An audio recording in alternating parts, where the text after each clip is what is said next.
Pozdravljeni. Na vrsto je prišel tudi komentar zadnje letošnje dirke v koledarju svetovnega prvenstva Formule 1 velike nagrade Abu Dabija. Poglejmo si skupaj, kaj se je vse zanimivega zgodilo.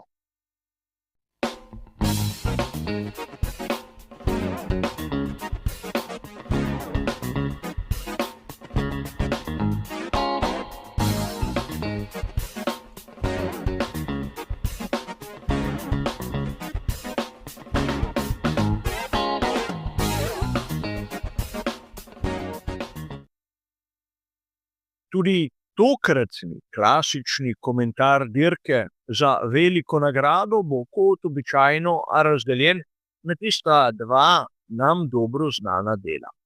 V prvem se bomo ustavili pri vseh zanimivih iztočnicah, ki nam jih je dala sama dirka. V drugem si bomo najprej ogledali napovedi strategij in seveda rezultate bomo primerjali s tistim, kar so ekipe v resnici pokazale na progi. A začnimo seveda najprej samo dirko za veliko nagrado. Ni treba posebej poudarjati, da smo tokrat v Abu Dabiju znova videli boj za naslov svetovnega prvaka. A ne smemo pozabiti na neko dejstvo. Trije vozniki so imeli možnosti postati svetovni prvak. Lando Norris, Max Verstappen in Oscar Piastri. Zakaj je to tako pomembno? Ker bomo videli v nadaljevanju, da nekateri so že začeli z rahlo pretiranimi teorijami, kaj se je pravzaprav dogajalo na progi. In če smo iskreni prav do konca, bomo videli, da Lando Norris je že od vsega začetka igral na tretje mesto. Če se spomnite onih možnih kombinacij, Lando Norris je postal svetovni prvak s tretjim mestom, ne glede na to, kar bi dosegla tako Piastri kot Max Verstappen, njegov prvi in, bodimo iskreni, najbolj nevaren zasledovalec. A poglejmo si, kaj se je zgodilo na samem začetku dirke. Nekaj, kar verjetno je Landa Norrisa v očeh marsikaterega navdušenca malce postavilo na stranski tir. Namreč v prvem krogu ga je prehitel Oscar Piastri. In ne samo to. Oscar Piastri je imel pnevmatiko hard, medtem ko Lando Norris je imel pnevmatiko medium. Prehitevanje se je zgodilo v prvem krogu, ko so bile pnevmatike sorazmeroma hladne in rezervoarji za gorivo polni. Torej, vidimo lahko, da v tistem začetnem delu je zopet Lando Norris enostavno popustil, kot smo videli že tolikokrat poprej. In verjamem, mnogi ste brali članke, kako je bilo to namerno in kako so z tem manevrom pri McLarenu preprečili manever, ki smo ga videli leta 2016 pri Mercedesu. Ena izmed največjih nebuloz, kar smo jih lahko brali v zadnjih urah. Tudi leta 2016, če bi hotel postati prvak Lewis Hamilton, je moral zmagati, Nico Rosberg pa bi moral biti četrti ali pa slabši. Podobna situacija, v kateri se je znašel Max Verstappen. In leta 2016 je Lewis Hamilton namerno zadrževal skupino za seboj, da bi lahko drugi prehiteli Nika Rosberga, njegovega moštvenega kolegu. Ampak prvič tu smo imeli situacijo, ki je bila bistveno drugačna.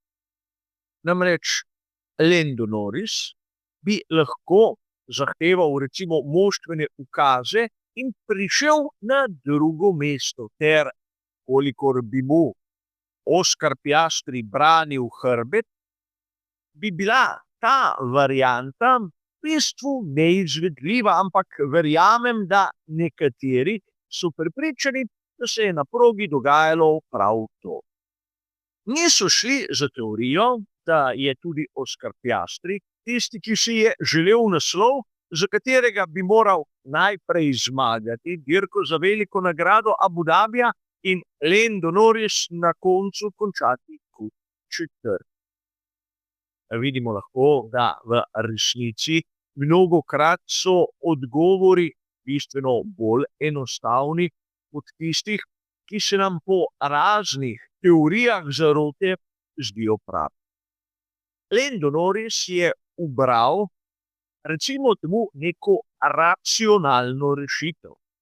Lahko bi dejali, da se je po svoje zgledoval po tistem, kar je bil moto Nikija Laude.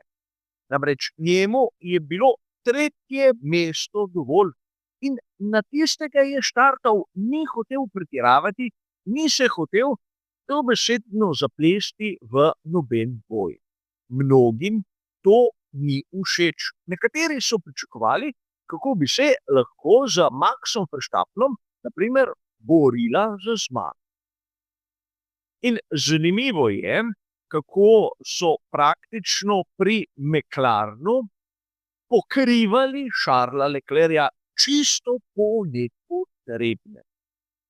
Namreč videlo se je, da voznik Ferrarija z rabljenim setom pnevmatike medium je komajda držal ritem, ki ga je imel Lando Norris z setom pnevmatike hard, tam v tistem tretjem delu za oba voznika same dirke.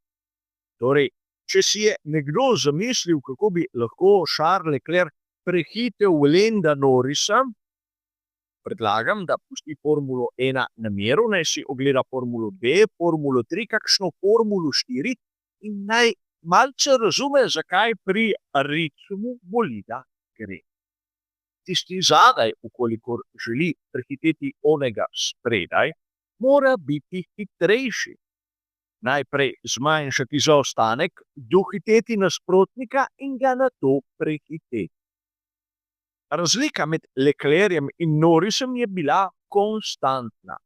In drugi postanek Landa Norrisa je bil po mojem čisto nepotreben, lahko bi dejali po svoje tudi neke vrste napaka in znak, da pri McLarenu pravzaprav niso vedeli, v kaj gredo. Nekateri bi lahko tu dejali, da je Lando Norris se ustavil prezgodaj v prvem postanku in da je bil primoran zamenjati še drugič pnevmatik.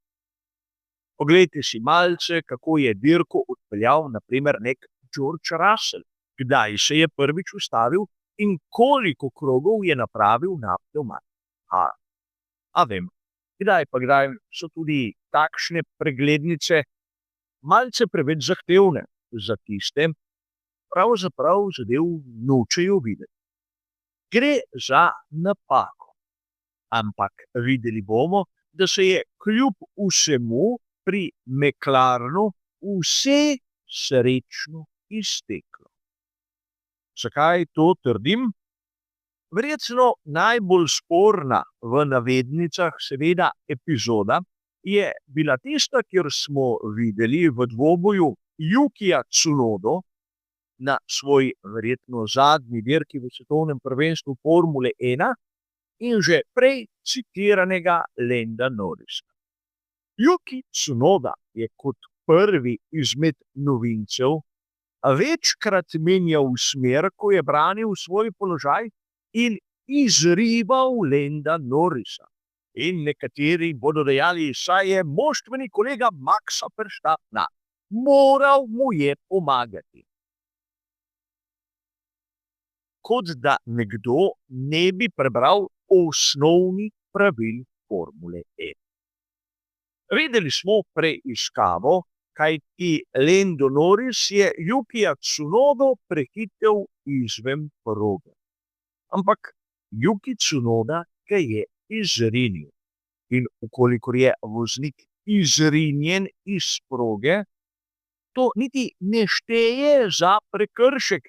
In zato so se komisarji brez dvoma pravilno odločili. Ampak, če se poznajo pravila, tako malce pavšalno lahko pride tudi do različnih interpretacij.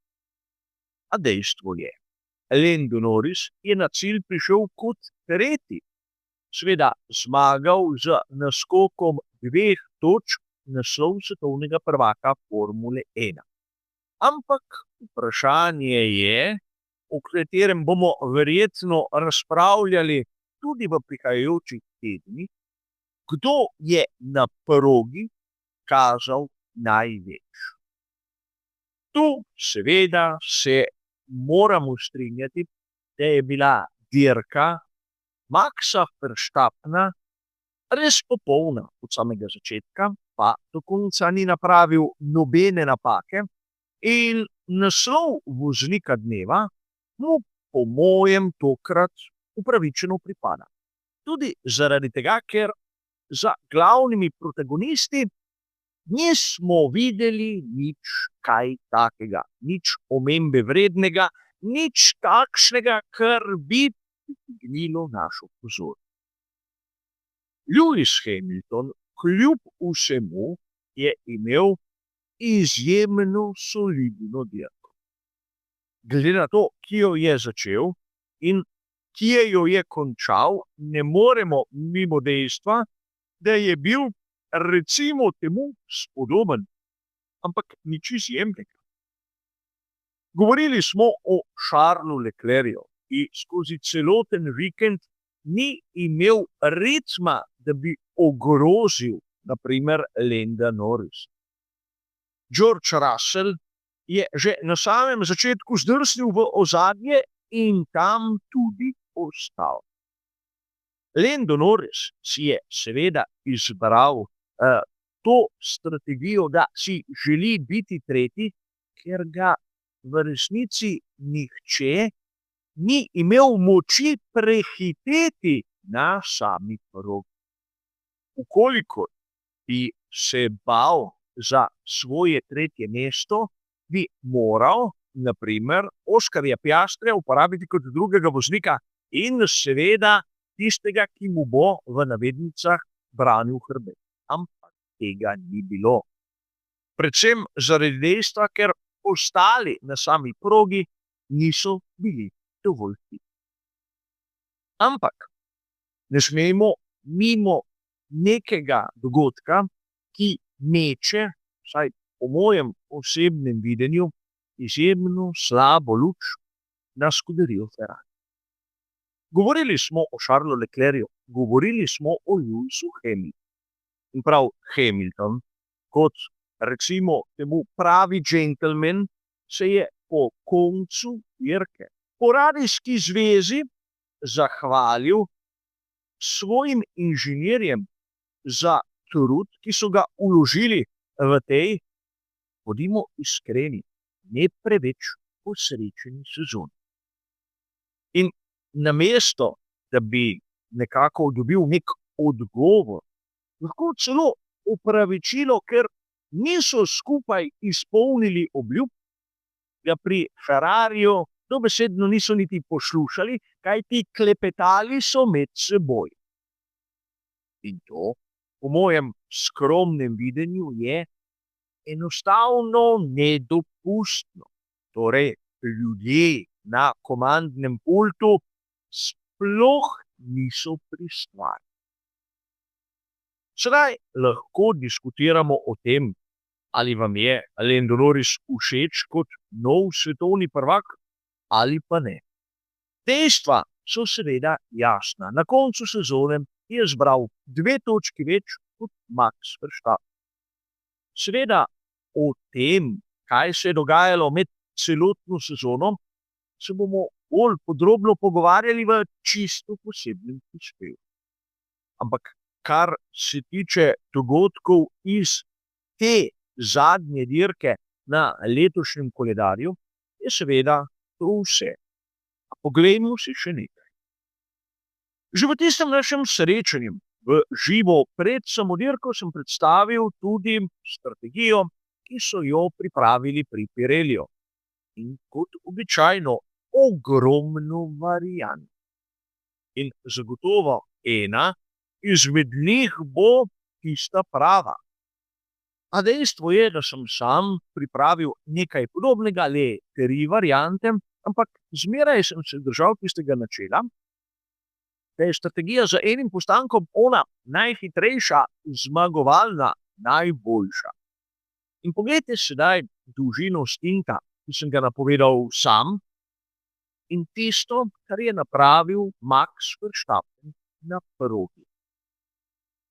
Vidimo lahko, da sem bil tokrat prekleto blizu tistemu, kar je bila zmagovita kombinacija.